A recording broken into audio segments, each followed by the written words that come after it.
That's probably why we are now where we are, because taking all the reviews daily and collecting all the feedback, I would say that's what make a good business. So that's the way I go to balance every aspect in my life. Welcome to the Excellent International Leadership Podcast. Your host today works with the world's leading experts on international leadership, helping them find purpose and implement their vision. She's a master certified coach and facilitates a mastermind for CEOs of international companies. She's the author of 3 books and works with Nestle, Novartis, and even the United Nations. She's especially good at helping executives fast track to the C-suite. Welcome, Dr. Katrina Bruce. Does the American dream still exist? And does it draw foreigners to the United States?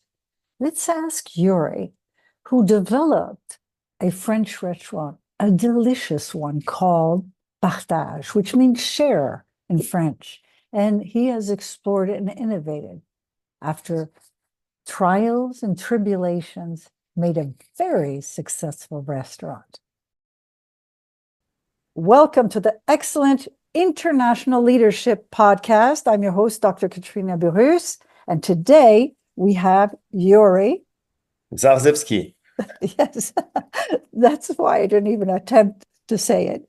Well, Yuri, you have a fabulous restaurant. I had the pleasure of being there, where it's really innovative in the way you search and put produce and food and taste together.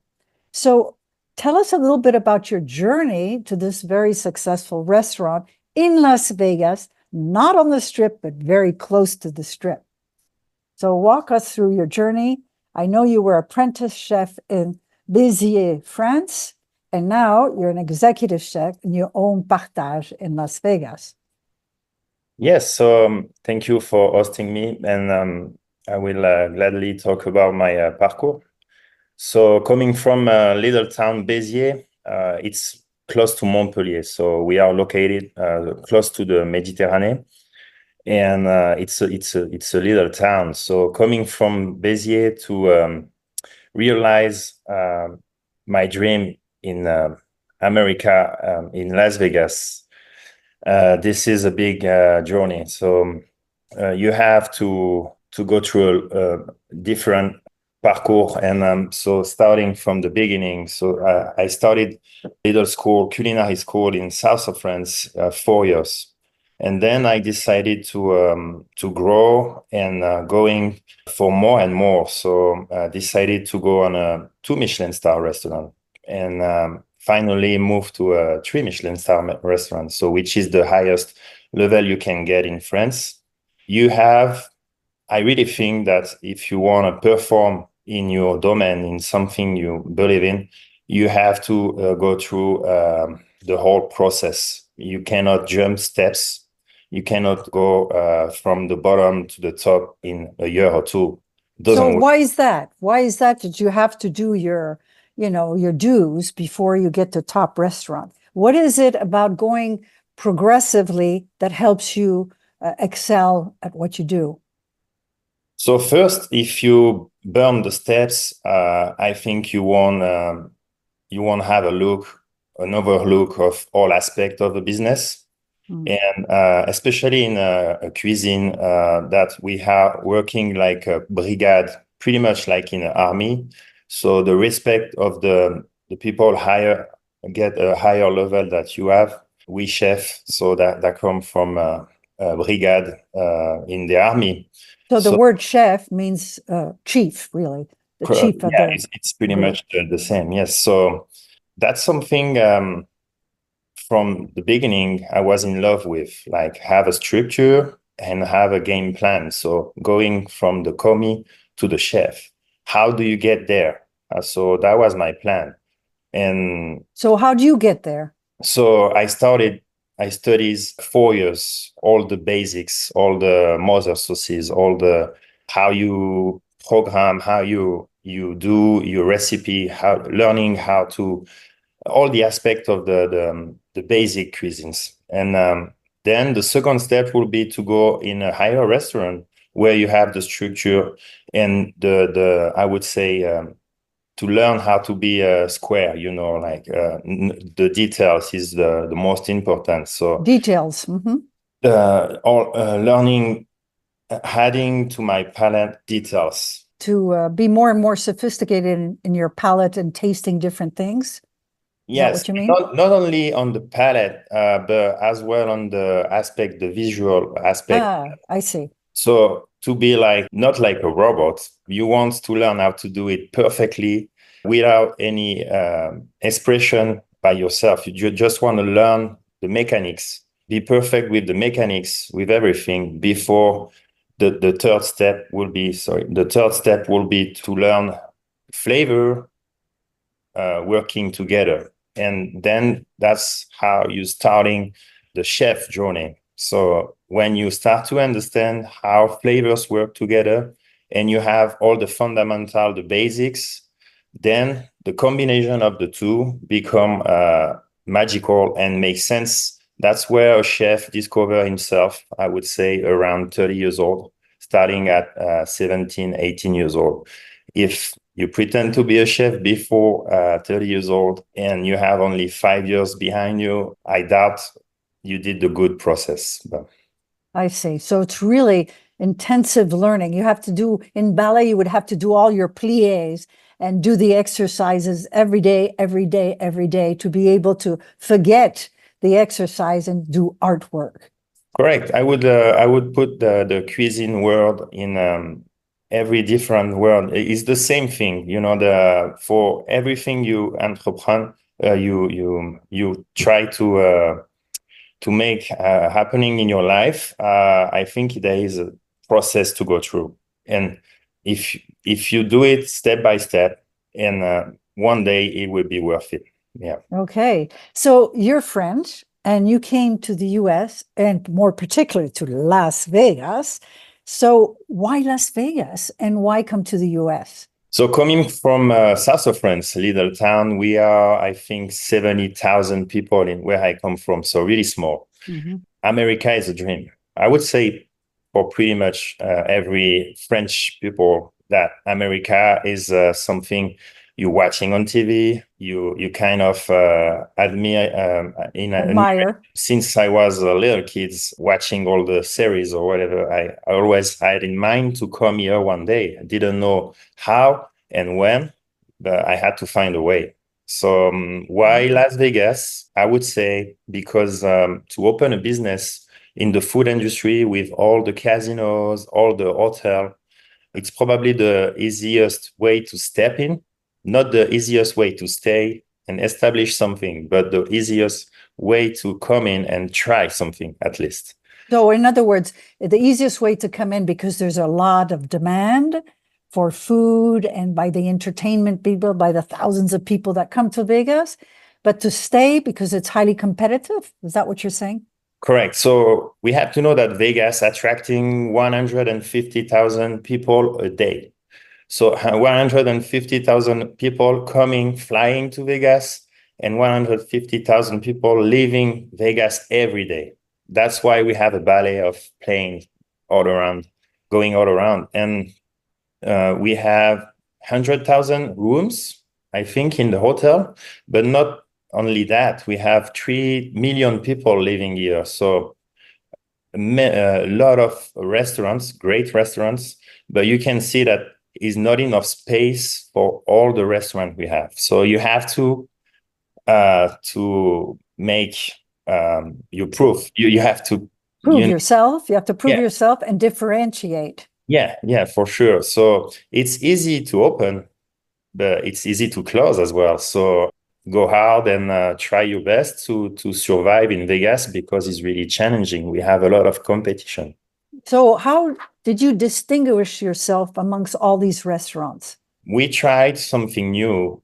First, we moved in Vegas with the idea to bring a healthy food, gastronomic healthy food, healthier aspect to approach the French gastronomy, lighter version. So we opened the first restaurant, Eat Gourmet Bistro, with the idea of doing a gastronomic menu off of street. closer to Summerlin. So that was the first restaurant doing that in Vegas. So we And tried. that is also pretty courageous, because if you're on the Strip, there's the people that naturally come to the Strip. So Right. you took the courage to be just off the Strip, really?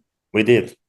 So that was really challenging. So the short story is we didn't get too much money in the pocket when we first moved here. I had 2 backpacks and Visa E2 and 15 grand in my pockets. Oh, wow.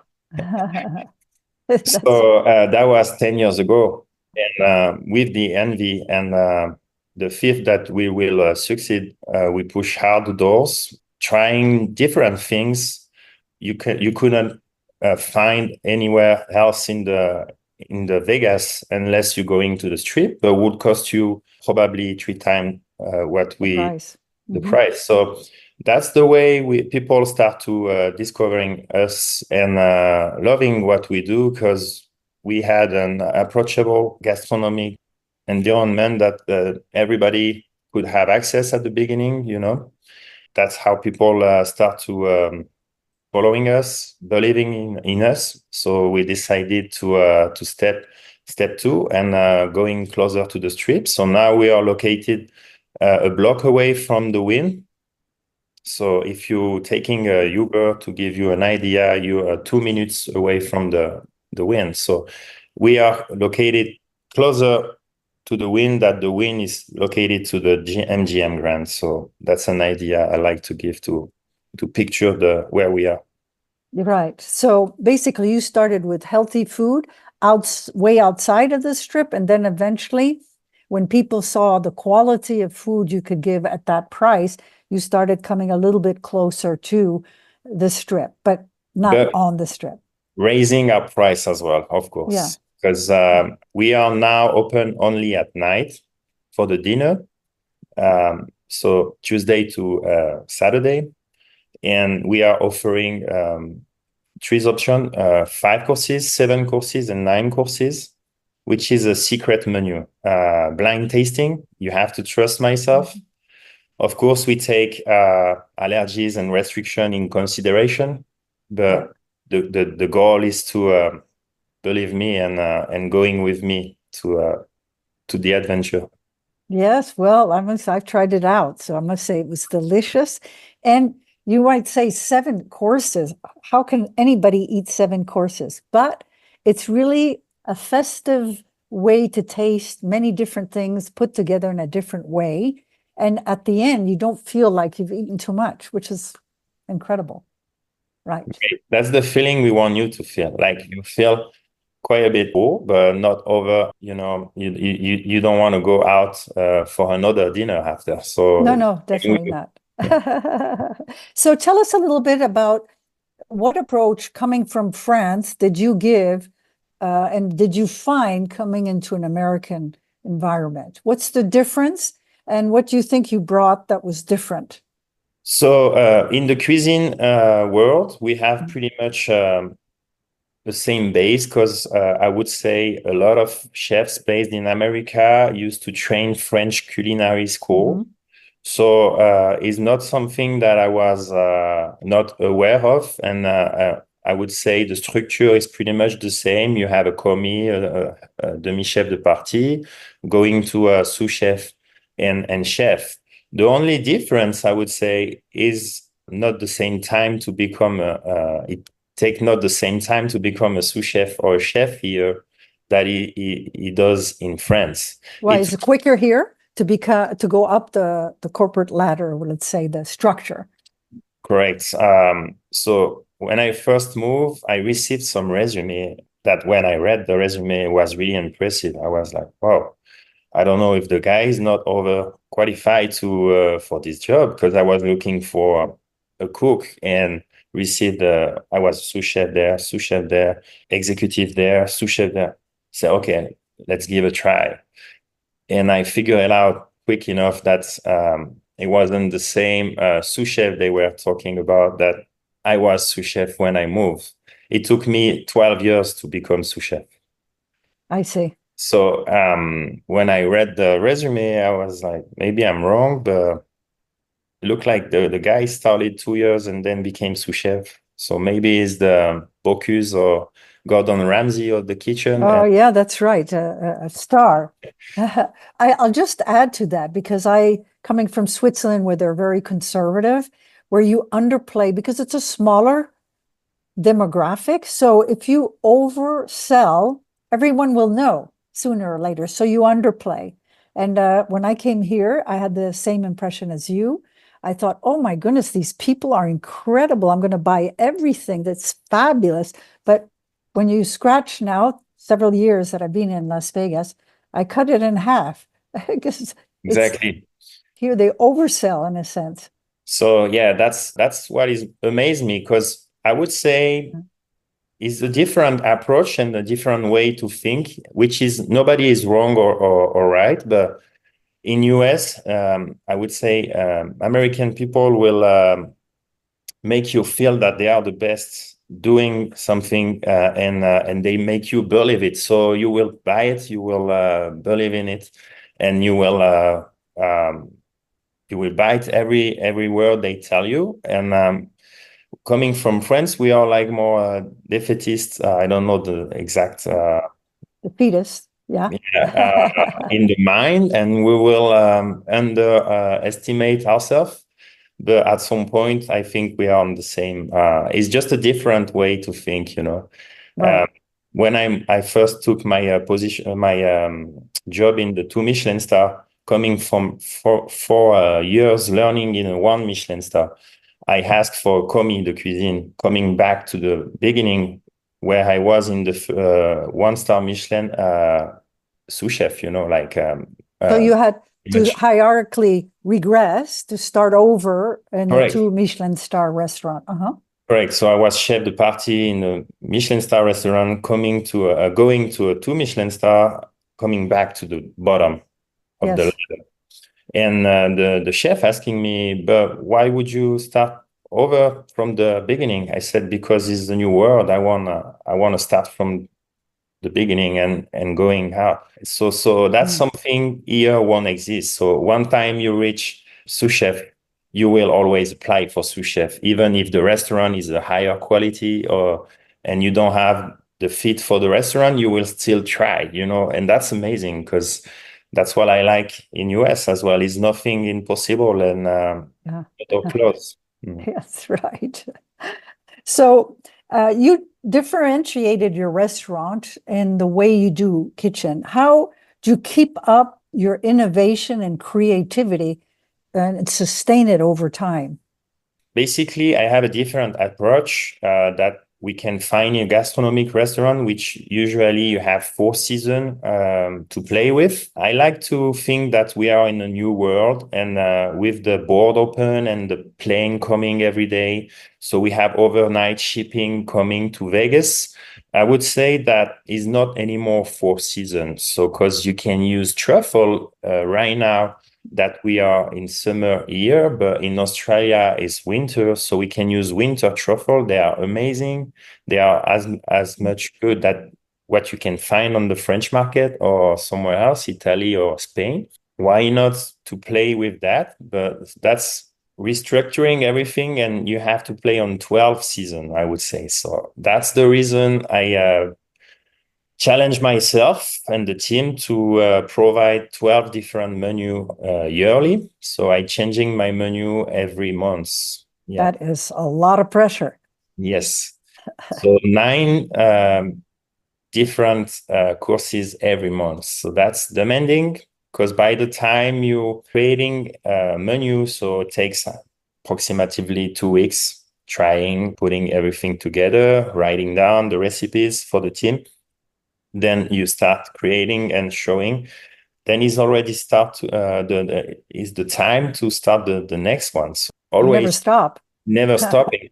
But at some point is the best way to keep a team sharp and myself sharp. I like to compete. I did it in many shows in America. So if you watch Food Channel, Food Networks, I was on Chopped. So I'm a Chopped champion. I was on a bit Bobby Flay. So I did Wow. quite a bit some competition, Uh-huh. and that's what make me feel alive. So Uh-huh. that's the reason as well. I like to put some challenge and change often. Not only that, I like to create my plate. So I design my plates and going here in a little place that crafting the clay. So designing the plate, making the first one with them, and then they produce my plating, my Chinaware. So that's something new as well. So, in other words, you design how you're going to decorate the food on the plate. Is that correct? Yes, but not only. I'm actually building the Chinaware, the Ah, plate. I see. I see. Yeah. Okay. So So, I'm drawing my plates because I have a dish. I dream about a dish, or I have uh-huh. something, I an see. idea, and I see this dish in a specific plate. So Mm. then I have to design my plate and going to the the clay art Las Vegas, Yeah. and, and they make it happen for me. Yeah. Oh, wow. Wow. So, how do you involve your team in this creative process? So some of them moved with me to learn because they saw that we have a different approach of the cuisine. So they coming from the street. Uh, Even some of them ready to cut the incomes to just coming back and learning. So that's something really common in France, that when you're moving to the next step, sometimes you're cutting your incomes. Your salary, that you reduce your salary in the hope to learn something new and different.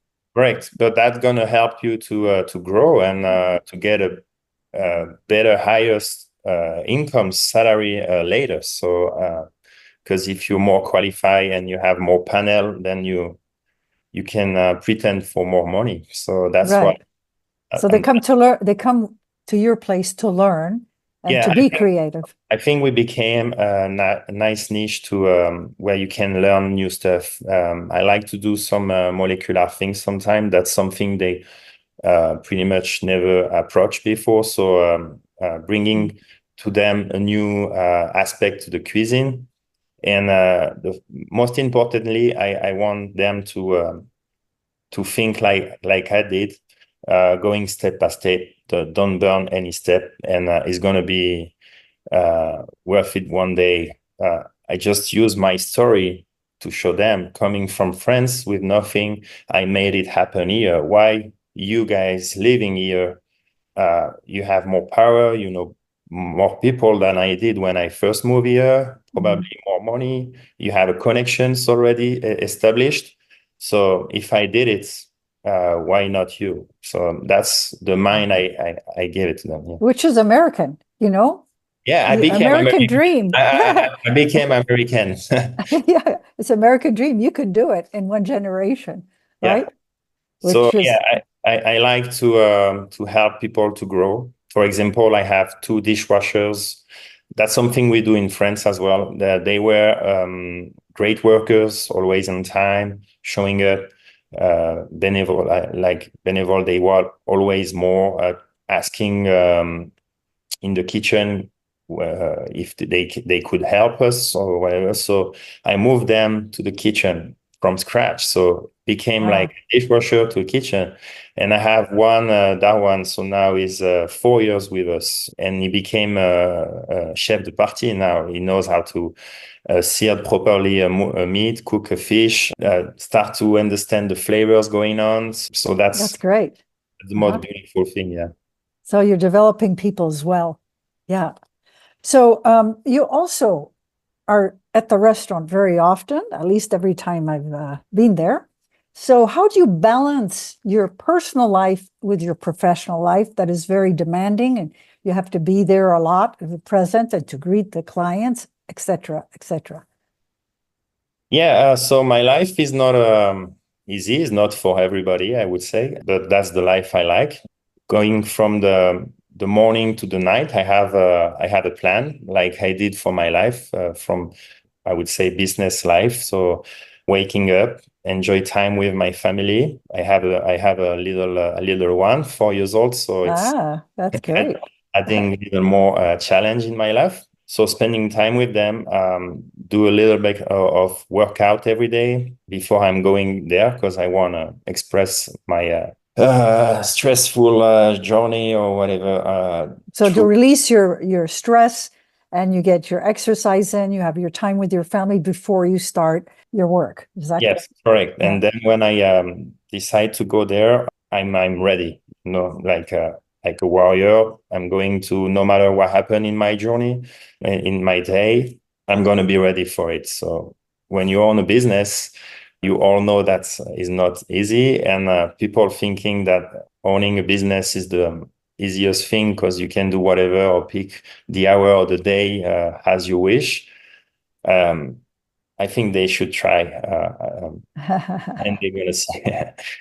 So this is my way to go. Get ready no matter what, and I like to be able to be open and available for everyone, for my family, for my staff, for my team, but for my customers. I'm going out every night after the service, so ensuring that the food and the expectation that they had coming to us was what they get was met.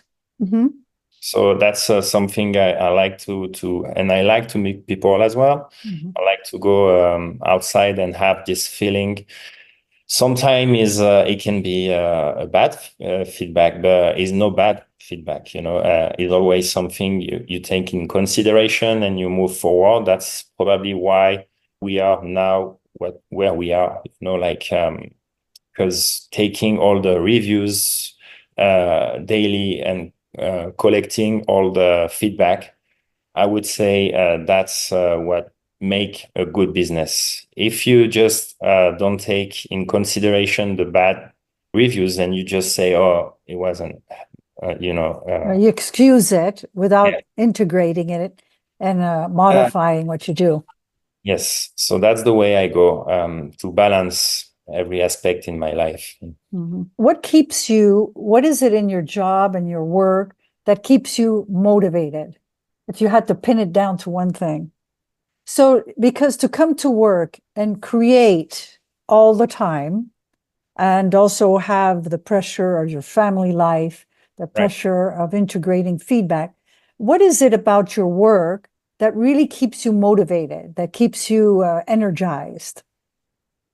First would be the joy I procure to the people when they eat in our restaurants, when I have a smile on the face after a good meal, when sometimes some tears comes out from people that they have reminder that's something they had in the past or good memories they share with families. So it can bring tears sometimes.